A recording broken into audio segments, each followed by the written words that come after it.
Don't have too many slides with pretty pictures, so if you want to see Thicket, just look at the beard.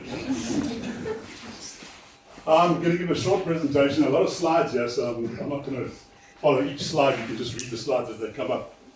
About the 30 by 30 initiative. Oh, you're not going to get it from me. Would you like me to do it for you?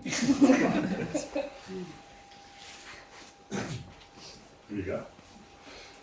Okay, so the 30 by 30 initiative. I'm sure you've all heard about the call for 30% of the world to be protected, the land, fresh waters and oceans by 2030. This is a call that's come through from the early 2000s already, and now in COP15 in Canada, 190 countries committed to setting aside conservation areas in this 30 by 30 target. Obviously, the USA was, as usual, one that wasn't keen on it, but Biden is committed to it.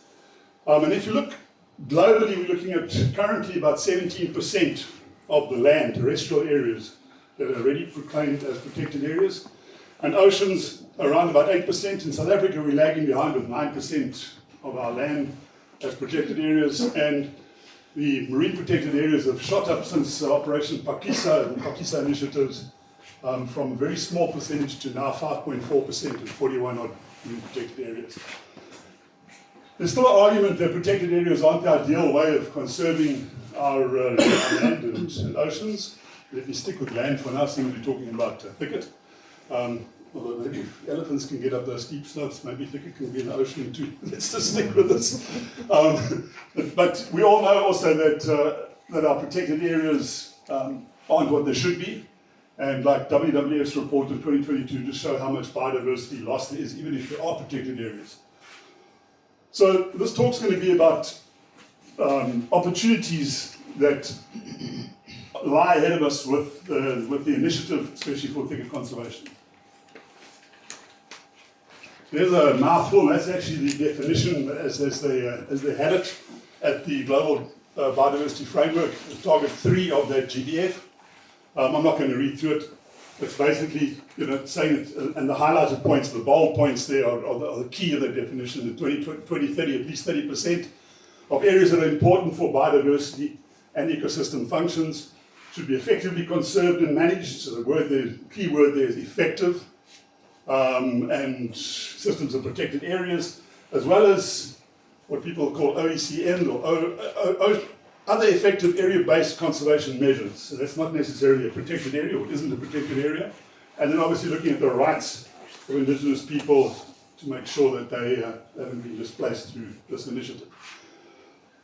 Now, you'd think that maybe 30% of the world isn't natural anymore, but experts agree that we have got 30% that's available for us to do this project.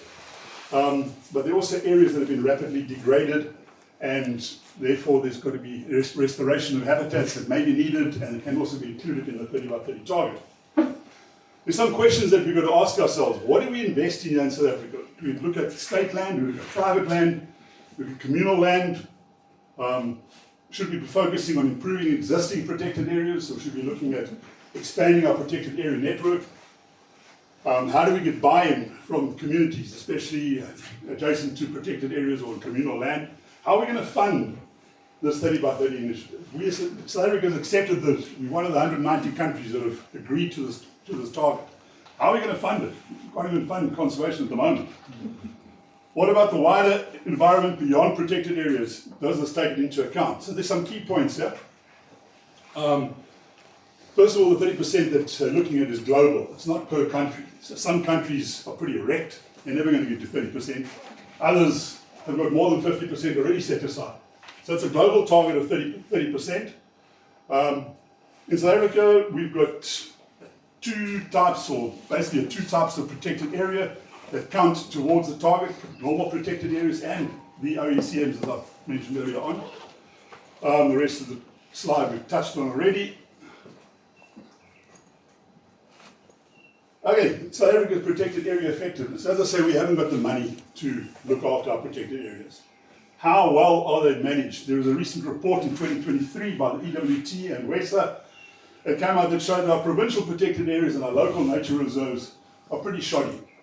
The results, you can read through the methods they used, to the Met scores. They did some expert interviews, current managers, past managers, and they basically came up with the results that poor management across the board, with various reasons. People that aren't skilled have been put in positions. There's not much leadership. There's lack of ranger support. Reductions of budgets. That's a key one. Every year, conservation, environmental affairs, the budget gets reduced, just gets cut.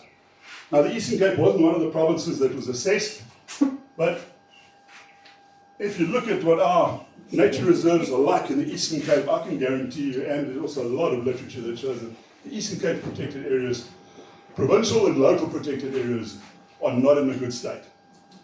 Now, I haven't got a hell of a lot of slides over here, but virtually each reserve you can go to and you're going to be able to find a lot of poor management based on a whole lot of facts, including the budget. But these few slides are just some of our Thicket reserves. This is the Umtiza Nature Reserve. And this is adjacent to it. The areas that were supposed to be expanded, the reserve was supposed to be expanded into. This is the Greydale area towards the East London Airport. Has completely invaded the thicket and has been chopped out and is now under housing. Amalinda Nature Reserve, also one of the nature reserves that was mentioned in reports about 10 or 20 years ago of being an important area for thicket. And so we can go on. There are just so many reserves that are in such a bad state. So what are the chances then of success if we're going to look at the 30x30 model in state protected areas? I mentioned there's other reserves, Bridal Drift, King Williamstown Reserve, Bosbach Reserve. The exceptions to reasonable management is very often where private sector have become involved in the state nature reserves. There's been some partnerships. And there are many examples that one can use about that sort of co-management. Sandparks, that's a different scenario, because unlike the protected areas in province and local protected areas, sandparks are better funded. They've got a greater income generation because they've got tourism hotspots. I mean, a place like this, people want to come here. A place like Umtiza Nature Reserve, there are not many tourists that are going to go there. Not people that are going to pay a lot of money to go and see it. Sandparks manage to pick managers. It's an organisation that's got a proud history. It's got good mentorship. The experienced managers that still are around sandparks. There's honorary rangers that assist there. Sandparks, anyone from sandparks here? In the room? Oh, yeah. Cool. I'm looking for some free bed mats. So if we're going to look at the 30x30 as an expansion model, if we're going to look at state land, we've got to consider who the management agency is before we decide on doing expansion of protected areas. See what the agency's ability is to effectively manage that land. And I think we must look at maybe considering improving management on our protected areas in many cases, rather than expanding them. But then on the private land, we look at expanding of nature reserves, protected areas and private land. There is a model that's come out now, or an opportunity using the NEMO draft biodiversity economy. Obviously it's in a draft form at the moment. I think it came out in March. And the goal there is to also increase our protected areas using ecotourism. They want to increase ecotourism-based businesses by 10% per annum, the government says, expanding the conservation estate from its current 20 million hectares to 34 million by 2040. That's, 7 Kruger National Parks, extra 14 million. Extra 14 million hectares. Unlikely that's going to be done on proclaiming the protected areas, but the other effective area-based conservation measures, OECMs, that has the possibility of increasing our conservation area. So let's just look at those OECMs, what it is. It includes areas like military ground, game farms, the private nature reserves and so forth. So they're not necessarily proclaimed protected areas, but they target largely private landowners and stewardship projects so that we can expand conservation areas in South Africa. In this way, South Africa increased the protected area estate by nearly 1.2 million hectares between 2015 and 2020. The largely used model is by declaring those areas protected environments. It's one of the two types of protected areas that we've got in our National Environmental Management Protected Areas Act.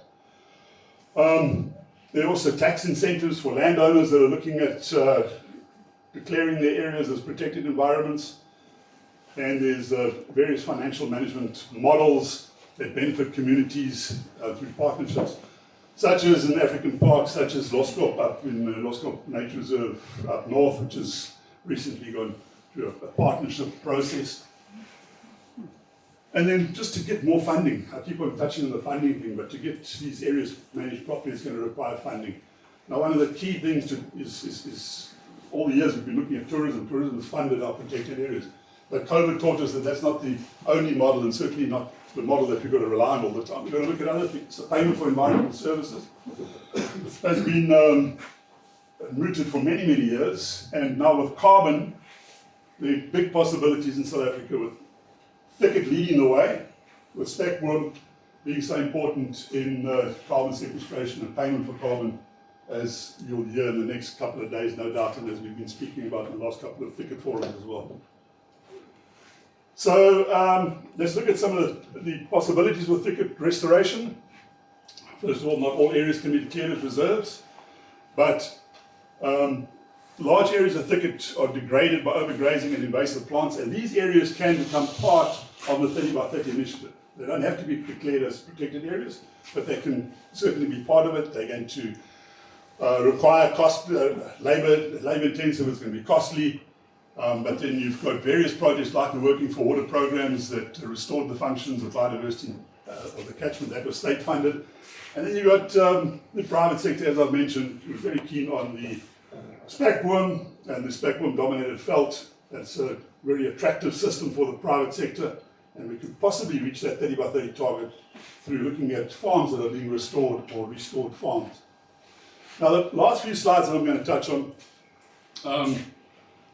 although it's information that I looked at in Strelitzia, it's a 2006 document, Hall, Flock, and a whole lot of others, who looked at what the vegetation, the thicket vegetation across the Western and Eastern Cape, what the percentage is that's being protected, what the vulnerability of it is, what some of the reserves are, private and state, that are protecting them, and what the threats are. So obviously it's dated information. A lot of this you can pick up now has changed. But let's just run through a few of them. So Southern Cape Valley Thicket, a vulnerable area. I don't know the Pauline Bonin Nature Reserve if it even exists anymore. But 35% of Southern Cape Valley Thicket is knackered. Gamka Thicket, about 9% is statutorily conserved, mainly in the Grootsaartberg, Groenfontein, and Gamka Poort. 4% is transformed, mainly cultivated. The Groot Thicket, about 11% is conserved. That was pretty good. Greater Addo and the Baviaanskloof, key areas for it. Some private areas as well. Gamtoos Thicket, 6% is protected. Gamtoos has been pretty trashed for the last few years. Mike Powell, for example, and the roads guys continually point out that the Gamtoos is being impacted upon. And the only small reserves, other than the Baviaans area that's mentioned over there, of the 6%, small reserves like Kavaljosa Field, Lurie Dam, Sekura Field, local nature reserves that aren't very well managed, unfortunately, make part of that. Sunday's Noordveld, almost 15%. Again, Addo plays a big part in conserving it.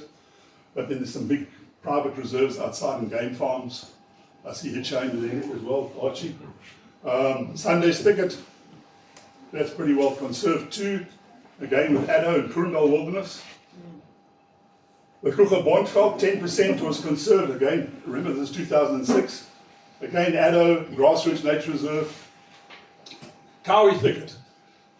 Waters meeting Thicket, small reserves looking at conserving the Kauri Thicket, but then you've got some big private reserves like Shamwari and then Dala reserves, which have come up since this data was gathered. The Albany Coastal Belt, there's only 1% was protected, and that's the Alexandria Coast Forest, those coastal areas are trashed, and it'll be interesting to see how much actually still exists. Great fish Roosevelt is well protected. The Great Fish Thicket is also pretty well protected. Buffalo Thicket, that's some of those pictures I was showing you earlier on, Amalinda and Teaser. Those areas are really badly managed, and only 1% was protected in statutory reserves in 2006. Lots of transformation by urban areas and cultivation. And then the Eastern Cape Escarpment Thicket, Porfu, Fort Fordyce, a lot of the provincial protected areas conserve it, roughly 5%, and the Mountain Zebra National Park, which you all know has also expanded quite substantially. As has Camp de Boer, which used to be the Karoo Nature Reserve, the old provincial department. It's now much bigger, and I think the Camp de Boer Escarpment Thicket, you'll probably find a lot is being conserved. Now, the great possibilities, or the exciting factor of the 30 by 30 is that we're not looking at 10% anymore. So whoever did that research then was saying, okay, 10%, if we've got close to 10%, we're doing well with our thicket. Now it's 30%. We've got to look at least 30%. So thicketiers, let's plan some linkages, look at landowners who have thicket in place still, and lobby to expand the areas like the Eden to Addo initiative and capitalize on the 30 by 30 by 2030 commitment. And then, in conclusion, South Africa supports this initiative, the 30 by 30. NEMA draft amendments of 24 provide mechanisms for expanding our conservation estate. Look at the two categories of protected areas as well as the OECNs, so that we can use them as tools to expand the conservation estate. Don't just look at the state protected areas, they're not being well managed, so start looking at the private sector and non-government organizations to assist. Remember, only a small percentage of thicket is actually conserved, but these expansion opportunities exist. So identify the key thicket areas that are required for expansion, leverage the funds not only from tourism, put those new maps and statistics and data out to government, what requires conservation for thicket, and then use the payment for ecological services as a catalyst to get funding for this project in the future. Thanks.